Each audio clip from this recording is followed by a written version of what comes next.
Bonjour à tous, c'est Panenka. Énormément de joueurs sont passés par l'AGIA. C'est pour cela que je lance cette série de vidéos pour savoir ce qu'ils sont devenus. Juste avant de commencer, deux petites précisions. Il faut que le joueur soit encore actif, autrement dit qu'il n'ait pas encore pris sa retraite, et qu'il ait joué au minimum un match en pro avec l'AGIA. Alors oui, effectivement, on pourra avoir pas mal de joueurs différents. Bref, voilà tout, c'est parti.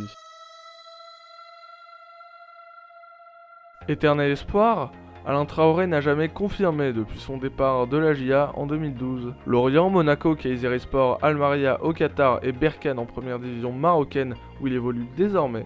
Bref, le Burkinabé a pas mal bourlingué, tout comme un certain Steven Langille. Guingamp où il remporta la Coupe de France suivi de Moucron et Beveren où il réalisa de bons passages. Vendu au Legia Varsovie, il ne jouera que 12 pauvres matchs. Il est reprêté rapidement à Beveren avant d'être vendu à Nimeg en seconde division néerlandaise, où il réalisa une bonne saison. Il évolue depuis 2018 au Ratchaburi FC, club de première division thaïlandaise, où il marche sur l'eau. On continue ce marathon avec Roman Laspal. Arrivé en 2016 en provenance de Guingamp, il ne jouera que 2 petits matchs.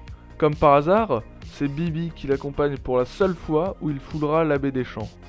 La suite, il partira aux Herbiers l'année de la finale, avant de s'engager en CFA à Chasselet, où il jouera 2 ans. Il évolue désormais à Romorantin, en National 2. Arrivé en provenance de Sochaux, Walter Birsa a réalisé un excellent passage à la GIA, avec 2 jolies saisons. Il quittera la GIA en 2011 pour s'engager en Serie A au Genoa, où il réalisa un passage moyen, tout comme au Torino et à l'AC Milan, avant de trouver de la stabilité au Chievo Vérone, où il totalise environ 150 matchs en 5 ans. Suite à la relégation des Moussi Volanti, il s'est engagé en 2019 à Cagliari, où il n'a que très peu joué avec 30 matchs en 2 saisons.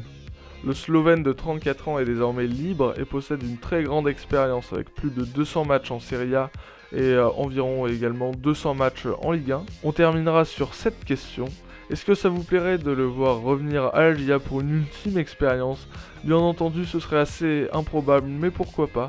Je vous laisse me répondre dans les commentaires. Bien entendu, cette petite série va continuer. Il y a tellement d'épisodes à faire que voilà, je ne compte pas m'arrêter en si bon chemin. Bon bref, c'était Panenka. Abonnez-vous, likez, partagez. Tchuss.